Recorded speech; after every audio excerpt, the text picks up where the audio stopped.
So let's start. The standard model is tested with fantastic precision, but it has several drawbacks or problems that are up to now purely theoretical. We know that experimentally the standard model is tested with fantastic precision, everything works. But theoretically we know that going to higher energies we will encounter several problems, namely hierarchy problem, why the scale of the weak interactions is so much smaller than the Planck scale. Then we know that the standard model itself has vacuum instability above 10 to the 10 GeV, so it cannot be the final, the ultimate model. There are two small CP violations. There is two small CP violation in Kobayashi-Maskawa matrix to explain leptogenesis, to explain matter-antimatter asymmetry. There is also no candidate for dark matter in the standard model. So that is the problem. The first two problems are usually solved by going supersymmetric. First, it was minimal supersymmetric standard model for many years, if not decades. Now we know that it's almost certainly excluded. So there are certain adjectives like next to minimal or natural minimal, phenomenological minimal, and so on and so forth. So the number of parameters that we have to add, even in MSSM, is 116 roughly. So the first attempt was to group them into 4 classes. Now there are 21 classes of these parameters, so we have 21 parameters that we have to deal with. But there is no slightest hint up to now in LHC for supersymmetry. So we are pursuing our project since our assumption, first assumption, is still valid, that maybe there is no low energy supersymmetry in the world. But we have to solve these problems. So the proposal is that we use conformal symmetry instead of supersymmetry. That the model is valid up to the Planck scale. That's our assumption. The model that something happens around the weak scale and later on nothing happens up to the Planck scale. There is a grand desert. That's the assumption. We don't include here gravitational degrees of freedom. So we don't try to explain inflation. We don't try to explain cosmological constant. That's out of the picture. We are talking about particle physics from here up to the Planck scale. So in a sense, the model that we propose, in our view, is just what descends from Planck scale when we go down. So what we see around is what is there at the Planck scale, actually, or below the Planck scale. That's our assumption. Softly broken conformal symmetry, I will explain what that means. And seesaw mechanism, we now know that neutrinos are massive, so there must be right chiral neutrinos. And B-L symmetry require an enlarged scalar sector. I will talk about the scalar sector. We assume that the number of fermions is fixed, is what we have now, 48 fermions. And there is nothing more in the model. So there is no zoo of new particles like it is in supersymmetry, no Higgs-Zenos, Venus, Binos, Zenos, and so on.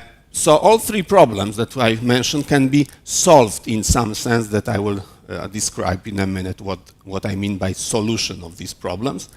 And there is one certain prediction of the model, that there is one new field that mixes with the Higgs field, so the heavier brother of the field of the Higgs. So that is a certain prediction for LHC, that there will be a new Higgs, quote unquote, because it doesn't come from the Higgs mechanism, so it shouldn't be called a Higgs, the second particle. But there are 2 Higgses in a sense, of definite, very definite features.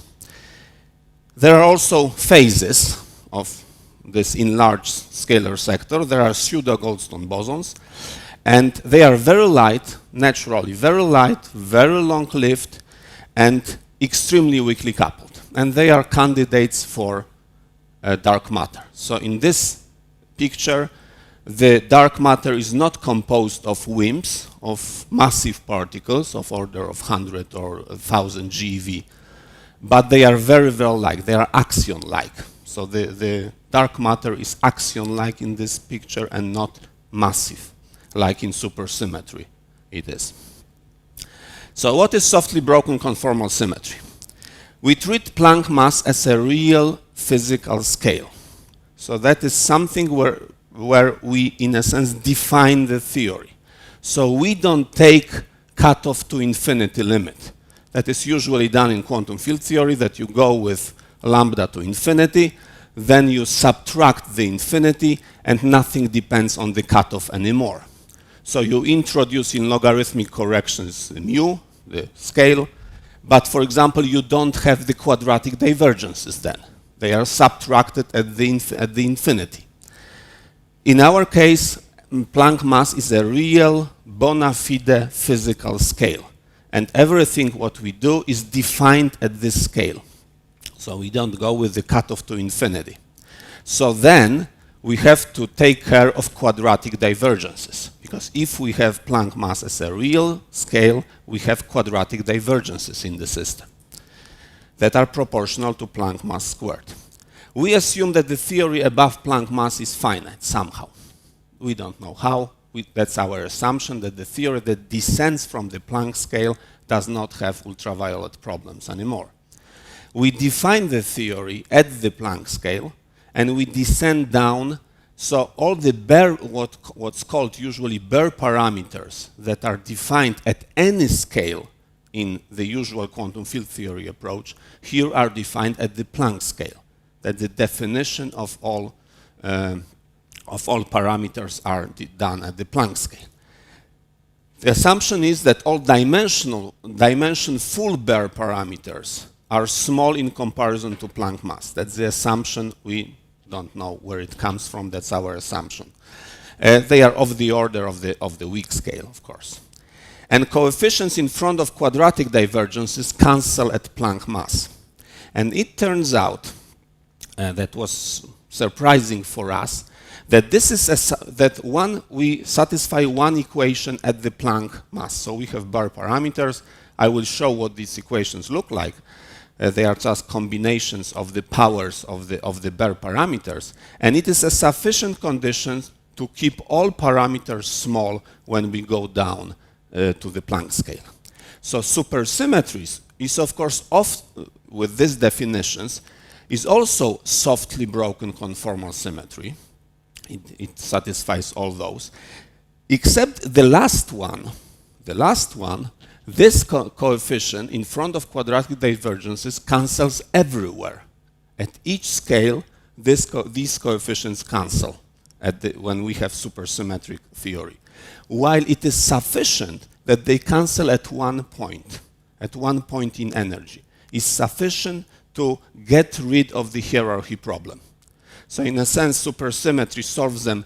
These coefficients are zero identically for all scales, while it is enough to satisfy this at one scale. And we assume that it is satisfied at the Planck scale. So that's if these lines are crossing zero. So at some point they cross zero. It's enough that it's zero somewhere. We don't say where. Somewhere. We assume that it's at the Planck scale, but knowing the values experimentally, we can check at which scale it is zero. If it is zero somewhere, it's enough that we don't have a problem with hierarchy. So that's the statement. So since we don't know the coupling constants, we cannot say where it is. So we assume at the Planck scale, but it can be 1/10 of a Planck scale or whatever. But somewhere it will cross zero. So it's enough that it crosses at one point.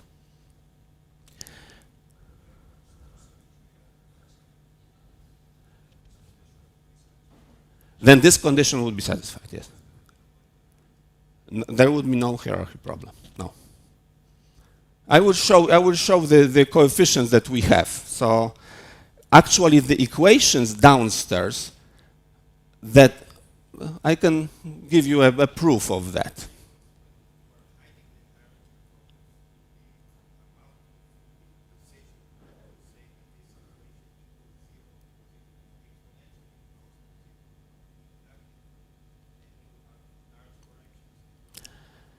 No.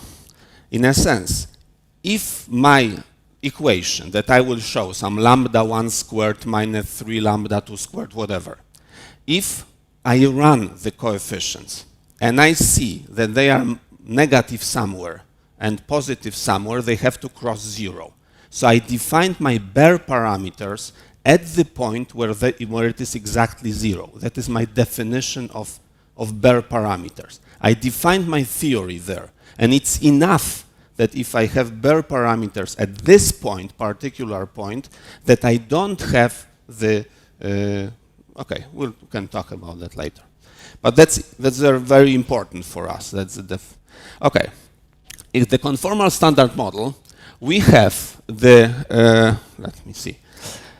We have the usual things, namely coupling of left chiral leptons to right chiral leptons, up and down quarks. We have right chiral neutrinos, because we assume that they are there. Neutrinos are massive. So we add two terms. One of them Majorana-like term for neutrinos, and coupling of neutrinos to left chiral doublet of leptons. H is, of course, the Higgs doublet.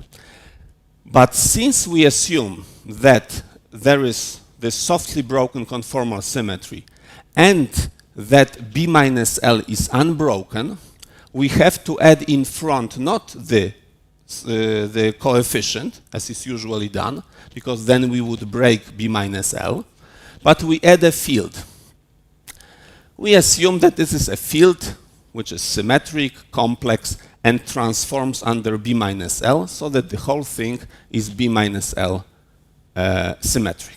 So that's the new thing that we add, namely this scalar sector. To have the seesaw, we assume that y nu is of the order of 10 to the minus 6, and this is of the order of 1. Then neutrinos are below 1 electron volt. Then. This is not very unusual, because, for example, here, one of the U-cavas is 10 to the minus 6, namely the U-cava which is connected to the mass of the electron. So that is roughly of the order of one of the components of this is here. We assume that this and this are spontaneously broken. Then we have, without this, we have approximate SU3N symmetry here. With right chiral sector. Then if it is spontaneously broken to delta, it goes to go back to SO3. So we expect 5 Goldstone bosons out of breaking of SU3 to SO3.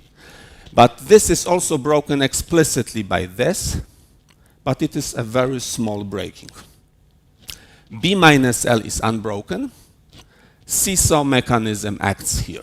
So that is almost the usual thing, except that this is a field and not a constant, not a matrix, as is usually done. Scalar potential, if we have additional field, we assume that this does not break this SU3N.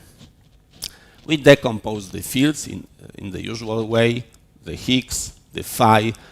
It is a very nice way of having the Goldstone boson in front here, and that is the set of, those are symmetric matrices. Sorry? Yeah, phi ij is symmetric because it's Majorana-like term. With this, I expand this in terms of symmetric matrix in front, symmetric matrix in the, and those are real fields inside. So that's the decomposition of a symmetric complex matrix. That labels 1 to 3, and it is connected to right chiral neutrinos. Yes, that couples only to right chiral neutrinos. So in a sense, it is not. It would be transformed here, but we assume that this breaks this SU3N. because y nu does not, it breaks explicitly this SU3n. This phi is only new ingredient, yes. Yes. Conform because that's softly broke. We assume that the expectation value of this and this are of the weak scale. So from the point of view of the Planck scale, they are extremely small. So that's, they are almost, if they were zero, the theory would be fully conformally invariant. That's why we call it conformal, because the conformal breaking is extremely small. Okay. Okay, those are symmetric. Those are these Goldstone bosons that are not here in this potential, and those are the real fields, 6 real fields. Out of these 6 real fields, the trace mixes with the Higgs through this potential. So we have one field that mixes with the Higgs, 5 fields that do not mix with the Higgs, and 5 Goldstone bosons that are actually pseudo-Goldstone bosons because we have also explicit breaking of this SU3n coming from the quadratic divergences. We calculate the quadratic divergences in this theory. We cannot use dimensional regularization because in dimensional regularization, quadratic divergences are 0 by construction. So we had to calculate it in some other way. Those are the equations that we have, and we assume that they are 0 somewhere. Since we don't have access to these lambda 3, lambda 1, lambda 2, we assume that they are 0 at the Planck scale, but that would be the real check of the model. If we find the new particles, scalar particles, and we find what are the coupling constants, we should run the coupling constants somewhere up and check whether these equations are satisfied. If they are, yeah.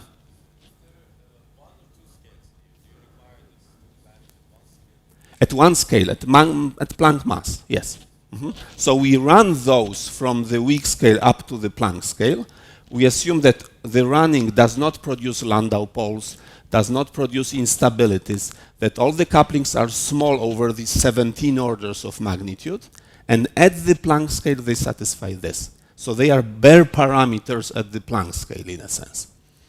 So that these equations are satisfied at the Planck scale. So those are... Sorry? New parameters are this m2 squared, this lambda 3, lambda 2, lambda 4. Yeah. Okay. Lambda 2, lambda 3, lambda 4, and this. Those are the usual from the standard model. Okay.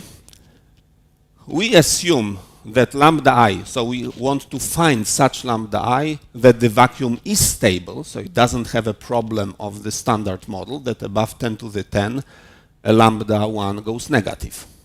So that's the problem of the standard model.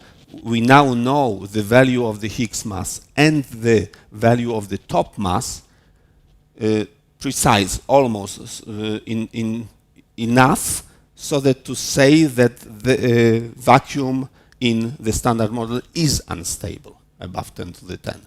Before, when the top mass was not very well known, there was some belt that could be above 0. Now we know that the standard model is unstable above the 10 to the 10. In our case, we assume, we check, we find only points where this is true all along, from the weak scale to the Planck scale.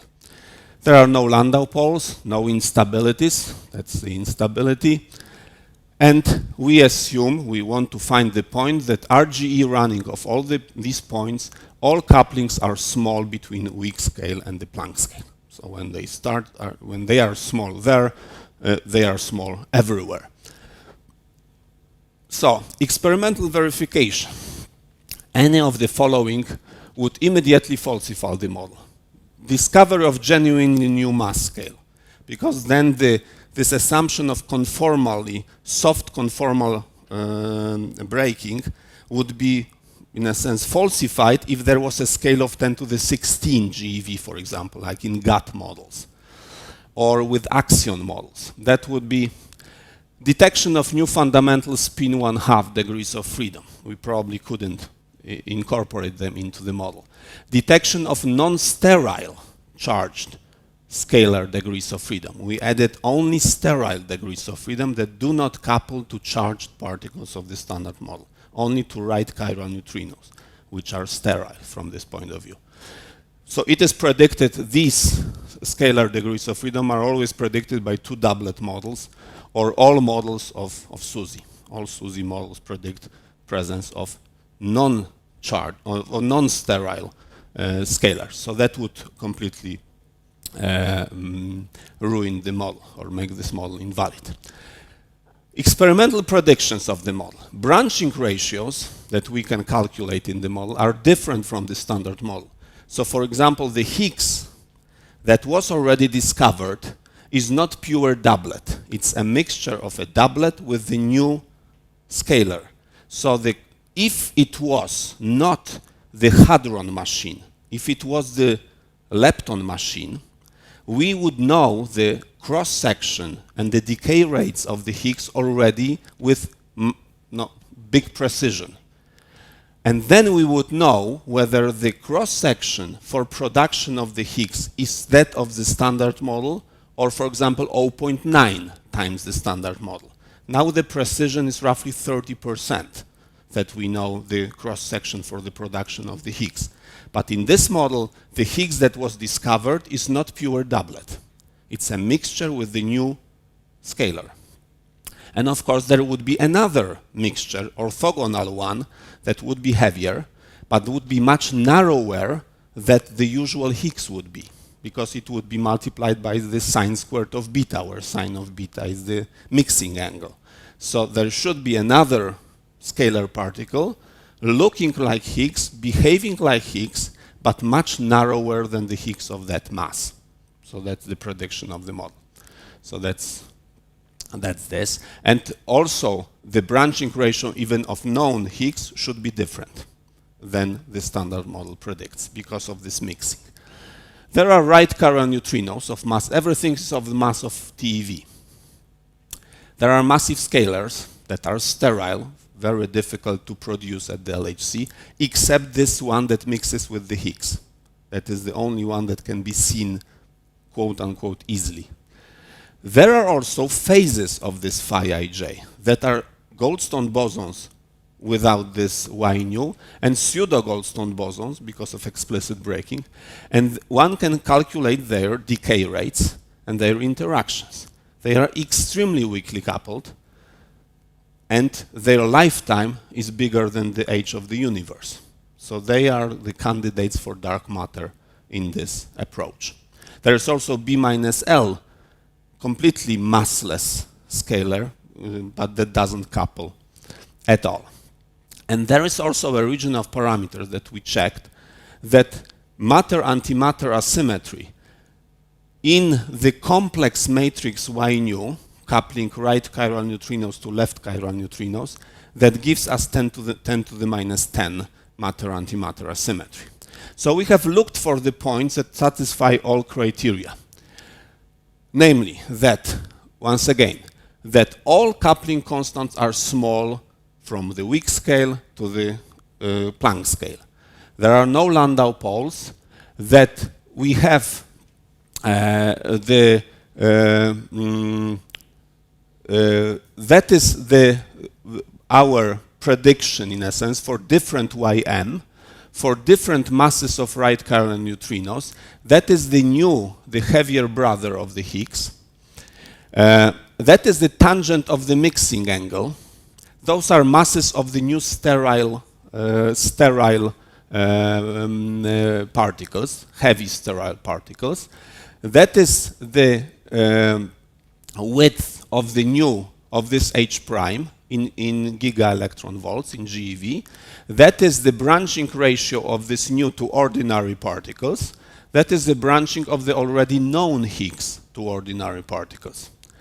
Actually, LHC has produced that the cross-section, or this branching ratio, is around more than 0.7, roughly. That's the present bound. So these are well within bound. But it will be very difficult for LHC to make this very close to 1. So it's impossible with LHC to go more than 0.9 something. So those are the predictions of the model. And they satisfy all the criteria that we have. So there are such points. They are not very difficult to find in this model. But this is the most, let's say, most stringent constraint. Namely, the LHC should find this particle with this width. So we see that the width grows, but it's more and more difficult for LHC because the energetic resolution of LHC is getting worse and worse when we go to higher and higher masses or energies. So it would be more and more difficult to find, for example, this would be extremely difficult for LHC because the width is only 10 GeV, which is rather small for LHC to find such a particle. This should be rather easy if it was this. This more and more difficult because its energetic bin is getting bigger and bigger at LHC.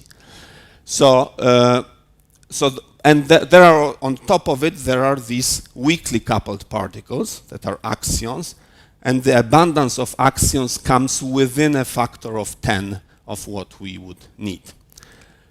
So summary, conformal standard model. So the standard model with right chiral neutrinos that are anyway needed because neutrinos are massive, a spontaneous soft breaking of conformal symmetry, and extended scalar sector, so that's the definition of this. It solves, quote unquote, under the assumption that I mentioned, the theoretical problems of SM that SUSY is supposed to solve, but is much simpler. This theory is much simpler than supersymmetry. The Planck scale must be a genuine physical scale. So it is the scale where we define the theory. It is not an abstract cutoff that we can go to infinity and later subtract everything. It is a genuine physical scale. We assume that that above Planck scale there is, of course, gravity included, and everything is finite, like, I don't know, n equals 8 supergravity, for example, which is presumably finite. We still don't know. There are definite experimental particle physics predictions. Have your partner, change branching ratios, axion-like dark matter, and the cosmological bounds like matter-antimatter symmetry and the presence of the dark matter candidate can also be satisfied. Thank you.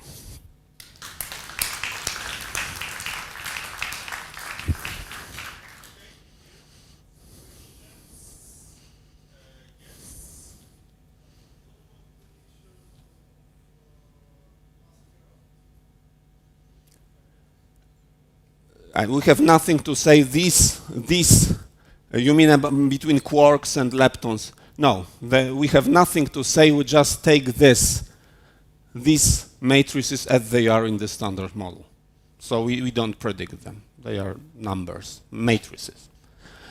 And the presence of this matrix, which is complex, almost arbitrary, the CP violating phases here allow us to make the matter-antimatter asymmetry 10 to the minus 10. If we take on, because this is normally in the standard model, this is real and diagonal, this is real and diagonal, and we have Kobayashi-Mascava matrix here. But the CP phase there is not enough to get the proper matter-antimatter asymmetry, which is roughly 10 to the minus 14 then, with the usual. So, but the presence of this through we use a resonant leptogenesis and not the usual. The usual leptogenesis requires those to be very heavy, above 10 to the 8 GeV roughly. In our case, when we have 10 to the 3 GeV, we use the resonant leptogenesis, which is very natural here, if we have the expectation value of this proportional to the delta function. Then the resonant leptogenesis is natural here. That is shown in the paper, but I don't want to go into the details. But these matrices are taken from experiment. We have nothing to say about this.